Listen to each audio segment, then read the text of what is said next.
Hey guys, John at Fix a Fence. So I'm sure you all heard what's gone on with the old Charlie Kirk, and I really didn't even get to know him.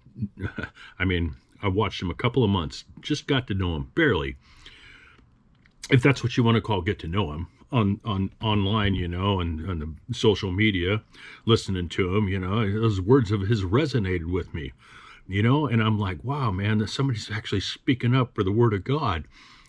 I mean, my goodness, and that's what we're supposed to do, right? Anyway, anyway, be a good worker, one who's what does it say here?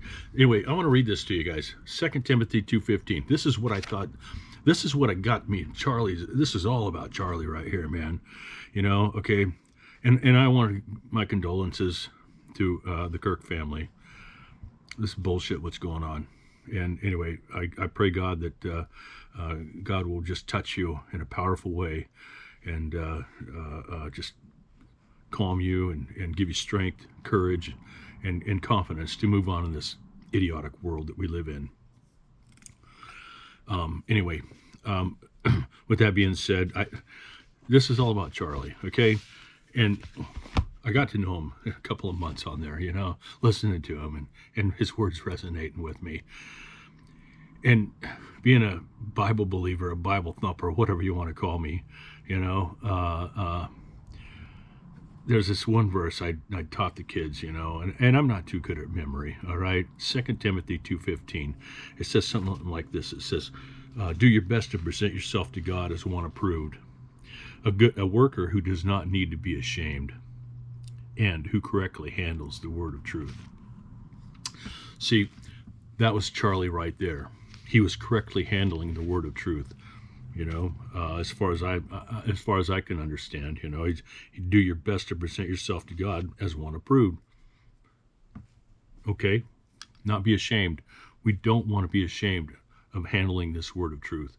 We need to get it out, but yet we don't want to frickin' just hand these pearls of wisdom to people that are just going to stomp on them too. That's what's been happening. We've been given pearls of wisdom for people to stomp on, like pigs in mud, or like a rose on the road, you're just trampling it. God's word's been trampled in the ground enough as it is. But, there's something here that really hit me. And I was like, wow, man. There's people out there that just teach gangrene. And they do.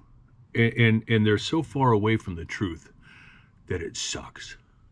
It sucks. And Charlie was teaching the truth here, man. And it just sucks that people are so far away from it.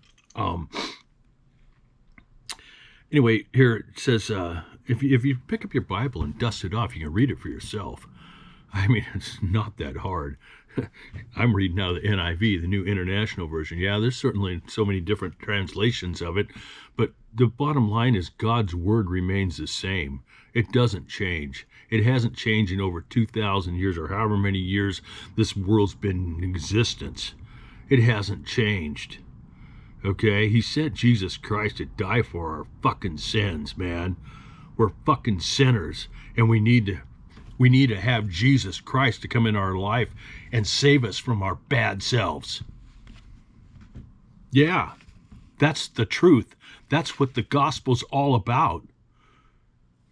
Fucking pull your head out of your ass.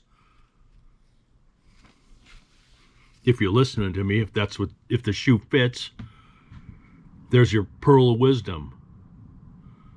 But anyway, flee from evil desires, it says, of youth, and pursue righteousness, faith, love, peace, along with those who call on the Lord out of pure heart. Don't have anything to do with foolish and stupid arguments, because you know that they produce quarrels. And the Lord's servant must not be quarrelsome, but must be kind to everyone, able to teach, not resentful. Opponents must be gently instructed in the hope that God will grant them repentance, leading them to the knowledge of the truth. and that they will come to their senses and escape the trap of the devil who has taken them captive to do his will. Right there in the fucking Bible. That's what Charlie was doing, man. And you guys fucking shot him. Somebody shot him for fucking bullshit, stupid fucking ideology. I'm telling you, it's just fucked up out here, man. If we just get back to the word of the God, the basics word of God, man, we would understand it. Hey, man, he loves us. You know, he doesn't want us to fucking be pushed around and all, whatever's fucking going on out there, man. It's just, it makes me sick, man. God, it just pisses me off. But it says, okay, so now we're going to start in. Paul's writing this to Timothy, okay? Timothy was his disciple, okay? But now we're going to get into chapter 3 here. I just want to read this to you.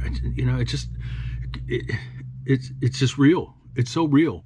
And this is what Charlie's doing, man. Just trying to teach us the truth, you know? Just listen, man, learn. Yeah, this is why I'm pissed off, because you fuckers. There will be terrible times in the last days, okay? People will be lovers of themselves, lovers of money, boastful, proud, abusive, disobedient to their parents, ungrateful, unholy, without love, unforgiving, slanderous, without self-control, brutal, not lovers of the good, treacherous, rash, conceited, lovers of pleasure rather than lovers of God, having a form of godliness but denying its power. Wow. Have nothing to do with such people. That's what's going on, man. Think about that. Wow. Wow. And then he goes on to say, they are the kind that worm their way into the homes and gain control over gullible women who are loaded down with sins and are swayed to all kinds of evil desires, always leaning on, but anyway, able to come to the knowledge of the truth. But anyway, you see what I'm saying here? This is exactly what's going on out in the streets, man. There will be terrible times. Man, oh man. So anyway, yeah. Correctly handle the word of truth. That's what Charlie was doing, handling the word of truth correctly. Yeah, he was debating you guys, answering your questions. He cared about you, genuinely cared about you. But whoever did this, you know, well, you didn't care about him. You don't care about anybody but your damn self. Wow. But you know, the beautiful thing about it, Jesus Christ died for your fucking sin too. Yeah, go figure. You think I'd do something like that? I don't know, man. I don't know if I could. But you know what? You better be fortunate that Jesus did. Because there's not a lot of people out here that fucking die for you. Not a lot of people at all. I don't think anybody. But Jesus did it. He knew you were going to fucking pull the damn trigger. Asshole. Anyway. Well, like all these other videos been saying, man, Charlie's voice is just going to get stronger. It's going to get louder.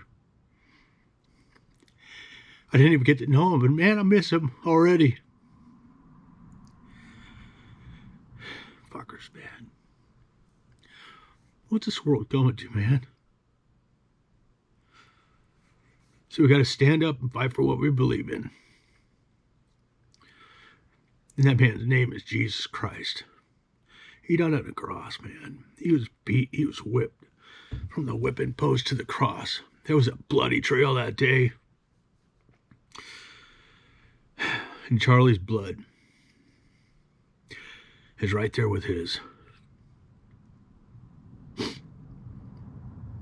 Yeah. So I salute Charlie. I don't even know him, but thank you. Anyway, kind of hard to see a grown man cry, but shit, you know. What do you do? What do we do? Where do we go from here? Speak the truth, guys. Just speak the truth. Don't let these fuckers hold you back. It sucks, you know. You have to go out there in fear. Oh, is somebody going to shoot me because I fucking love Jesus?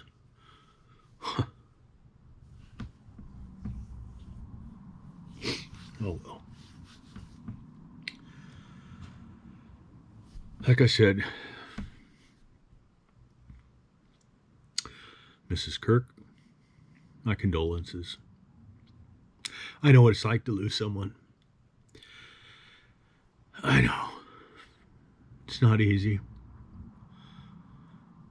But we can get through it. We have to be thankful in all situations, all circumstances. That's what the 2 Thessalonians say.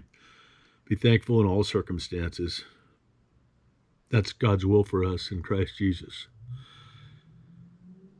And death happens to be a circumstance of life. So, yeah, let's be thankful. It's hard to be thankful, but I'm thankful that the words of Charlie resonated with me. And I'm thankful that there's a lot of people out there that feel the same way I do.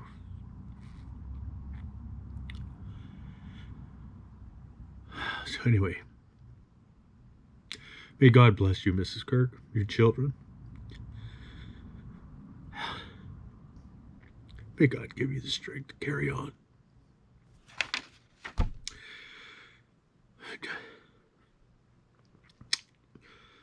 John Fix Fence. Till the next one, keep smiling. Have a great day.